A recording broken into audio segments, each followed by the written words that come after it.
Hello friends, आंनि YouTube channel Knowledge Media and Analysis आव नोंथांमोनखौ बरायबाय। नै आं नोंथांमोननो दिनैबो मोनसे भिडिअ लानानै फैलायबाय। नोंथांमोना जुदि बे भिडिअखौ नायबाय थायोब्ला नोंथांमोना ओरैबायदि मोनसे नलेज मोनगोन। जानो हागौ बे नलेजआ माखासे सुबुंफोरनि थाखाय जोबोर इम्पर्टेन्ट आरो जानो हागौ बे नलेजखौ मोननानै माखासे सुबुङा माबा मोनसेथ' गोदान गियान मोनगोन। दिनै नोंथांमोना आं जास्ट मोनसे बाथ्रा शेयार खालामगोन। बे बाथ्राया जाहैबाय आंनि मोनसे अभिज्ञता, माने आं लाइफआव मा अभिज्ञता जादों बेखौ लानानै मोनसे भिडिअ आरो बे। मा अभिज्ञता मोनदोंमोन आरो नोंथांमोना साननो हागौ माबा टपिक्स जागोन, नाथाय जेबो गिदिर टपिक्स नङा। ओरैबायदि टपिक जाय टपिक्सआ नोंथांमोननि थाखाय जोबोर बरिं जानो हागौ, माने बेखौ दि खोनासंनो गोसो जागोन माने आसा खालामाखै आं। आरो बिसेसके सेंग्रा सिख्लाफोराथ' बेखौ आइ थिंक माने गोसोआनो जानाय नङा। मानो होनबा बिथांमोननि ब्रेना हदाय गोदै गोखा गोबाबाव थायो नालाय, गेमाव थायो, गोबाबाव थायो, गोदैयाव थायो, खोरोम दोरोम थायो, फेसन थायो, माने मोजां मोजां ड्रेस गाननायाव थायो, मोजां मोजां बायदिसिना बेबायदि लाइनाव थायो आरो बांसिनानो। ओरै नङादि गासैबो नङा, नङाबा माखासे सानगोन माने आंथ' बिदि नङा, आंखौबो बिदि होनफाबाय होननानै। नङा, गासैबो बिदि नङा, नाथाय बांसिनानो आरो।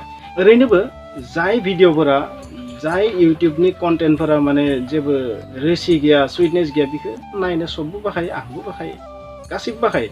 नाथाय मोनसे मा थायो मानसिनियाव, मा होनो बेखौ, जुक्ति थायो, मोनसे माने साननाय थायो जे नङा, गोदै नङा, गोखैरोम दोरोमखौ नङा, बेखौबा गोखाबाबो आं नायनांगोन। जेरैहाय नाय, दा ओरैबायदि थासारि जादों मा, फरायसाफोरा फोरोंनाय भिडिअखौ नायनो सबबो बायो। स्कुलाव फोरोंजानो सबबो लुगैयो, फोरोंगिरिजों डाइरेक्ट फेस टु फेस फोरोंजानो सबबो लुगैयो। बेखौ मबाइलाव नायनानै रावबो माने सोलोंनो गोसो जाया, बे 100% सैथो बाथ्रा।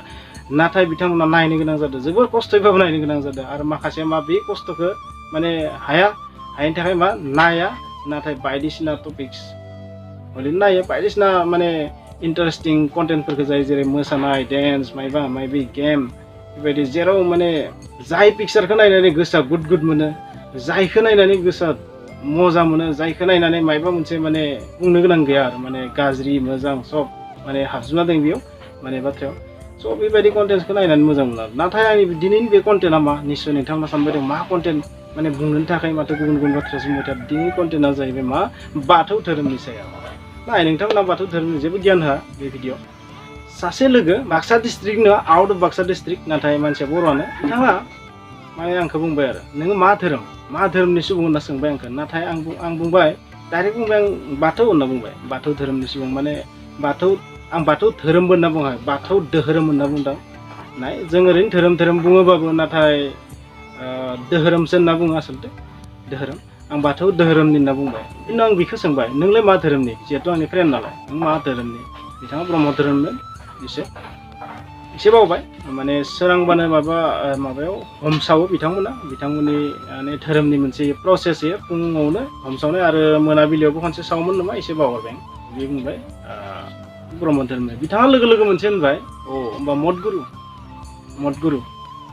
आंखौ होनबाय मदगुरु माने मा मदगुरु? मदगुरु मिन्स लोंनाय जौखौ एसामिसाव मद होनना बुङो नालाय, मदगुरु माने लकेल लेंगुवेजाव मद होनना बुङो। अब्ला ब्रह्म धोरोम, जयगुरु बा गुबुन गुबुन धोरोमनि सुबुंफ्रा होमबा जौ लोङा नामा होनना आं कुइसन खालामबाय। बे बुंबाय आरो, लोङो, गासैबो लोङो, सब धोरोमनि सुबुङानो जौ लोङो। नाथाय बिथाङा मोनसे बाथ्राखौ पइन्ट खालामबाय, मा ओंथि दङ दे, नोंथ' बाथौ धोरोमनि सुबुं, बिदिब्ला बाथौ धोरोमनि सोमोन्दै मा मिथियो नों खिन्था होनना। ओमफ्राय आं बुंबाय, आंथ' सिबियारिसो, आं खुनु धोरोमनि एक्सपार्ट नङा, ओंखायनो आं बुंनो हानाय नङा। आरो आं डिपार्टमेन्टआ साइन्स, आं खुनु लिटारेचारनि मानसिबो नङा, बाथौ धोरोम नलेज थानाय, बिदि बुंबाय। बे बुंबाय मा, आंनियाव सों, आं ब्रह्म धोरोमनि सोमोन्दै नोंनो खिन्थाजोबगोन होनना बुंबाय आरो। आं होनबाय, खिन्था ओरैबा मा बायदिसिना खिन्थाबाय। नाथाय खिन्थानायाव बे माखासे माने आंखौ 1 घन्टा 2 घन्टासो बुजायबाय, 1 घन्टा 2 घन्टासो बुजायबाय बियो गावनि रुमाव बुजायनाय बुंबाय। बेनिफ्राय आं सानबाय, आदसा इमान धोरोमनि एक्सपार्ट नों होननानै। आं बुंबाय, नों जाबायदि धोरोमनि बाथ्रा बुंबाय दं, बे धोरोमनि अरिजिना मा होनना सोंबाय आं बेखौ। अरिजिना मा होनना सोंनायाव बियो अरिजिनखौ बुंबाय, बायदिसिना बुंबाय। नों मा मन्त्र मिथिगोन होनना सोंबाय, नोङो बेनि मा मन्त्र रोंगोन होननानै। गायत्री मन्त्रफोरखौ बुंना होबाय बियो, बायदिसिना बेबायदिनो मोनफा मोननै मन्त्र बुंबाय। आं बुंबायथ' संस्कृतसो गोजा माथो होननानै। ब्रह्म धोरोमखौ खोनादोंसो, खिन्थु खाथिनिफ्राय ब्रह्म धोरोमनि सुबुं सासेबो लोगो मोनफेराखैमोन, माने बेनो फार्स्ट आरो। ओमफ्राय आं बुंबाय, बेथ' संस्कृत बायदिसो मोनजोब्बाय माथो होननानै। ओमफ्राय नों बुंनाय माखासे बाथ्राया माथो भागवत गितायावसो दं। माने आं बै समाव भागवत गिता, पुराण, बेबायदि माबाफोर माने बहुत बिजाब माने फरायोमोन स्टुडेन्ट लाइफआव माने बहुत बिजाब फरायोमोन बेनिखायनो आं सानबाय बेफोर मन्त्रखौथ' आं आमुक आमुकसो नुदों होननानै बेनिफ्राय बुंबाय मा बियो माने बे लाइनथिं जेब्ला आङो बुंबाय अब्लानो बे बाथ्राखौ दाननो नागिरो नाय बियो बाथ्राखौ दानस्लिंना बुंबाय मा नाय जुदि धोरोमारि सुबुंबा माबा मोनसे जुदि नोंहा धोरोम दंबा धोरोमनि नलेज थागौमोन ओरैनो बुंबाय आंखौ इनसाल्ट खालामबाय जुदि नों बाथौआरिबा बाथौ धोरोमनि सुबुंबा बाथौनि नलेज मानो गैया जोंनि धोरोमनि सुबुंफोरा धोरोमनि साफ्रोम सुबुङा मानो एसेबाबो नलेज थायो आं बुंबाय आरो बेखौ ट्रेडिसनेल होननाय बुस्थुआ जायखौ जोङो आबै आबौनिफ्राय सोलिबोनाय होनना बुङो बै ट्रेडिसनेला अरायबो ओरैबायदि मुवा बिखौ माने अन्तरात्मायाव हाबफानानै थायो बिखौ माने बुजायनानै होनो हाया रावनोबो आं बिदि बुंबाय आरो जास्ट माने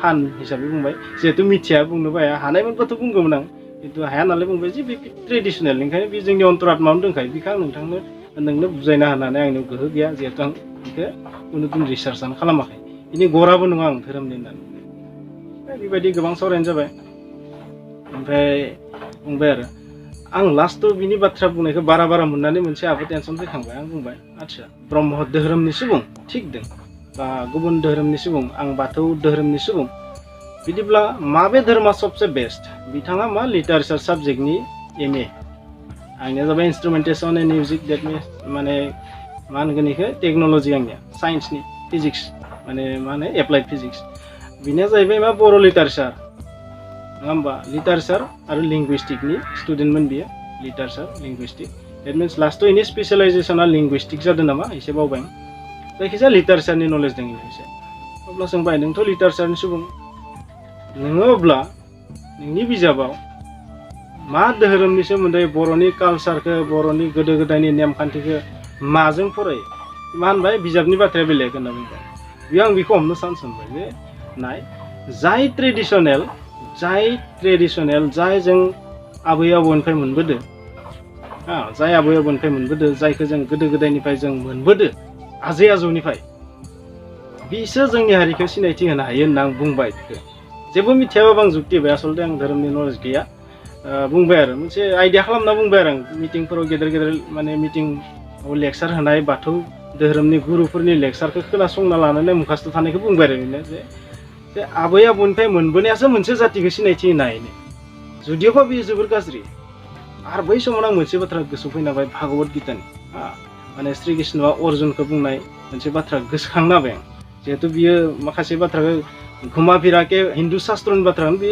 घुमा फिराके आंखौ बुंबाय थादोंमोन स' आंबो स्कप मोनबाय मा बुंबाय आं आदसा थिग दं श्री कृष्णआ मोनसे बाथ्रा होनदोंमोन अर्जुनखौ होनबाय आं नोंनि आबै आबौनिफ्राय मोननाय जि कालसार जि हारिमु जि धोरोम जि शास्त्र जियानो जा मोजाङानो जा गाज्रियानो जा जोबोर मोजाङै मडिफाइड खालामनाय माने आल्ट्रा मडार्न धोरोमनिख्रुइ कालसारनिख्रुइ बिसो साबसिन बेनिखायनो जोबोर सना रुपा होदेरनानै गानफब होनानै कालार लगायनानै होनाय धोरोमा माब्लाबाबो बेस्ट जाया आरो बेजों नों गावनि सिनायथिखौ होनो हाया आं बेखौ जास्ट माने एटाक खालामबाय आरो माने आं जिहेतु आंनि धोरोमखौ एसे इनसाल्ट खालामबाय थादों नालाय बेनिखायनो आङो सानबाय मा बेबोथ' बर' आंबो बर' सानैबो सब एखे नाम साम एखे बर' नाम गासैबो टाइटेल एखे भाषाया एखे फरायनाया एखे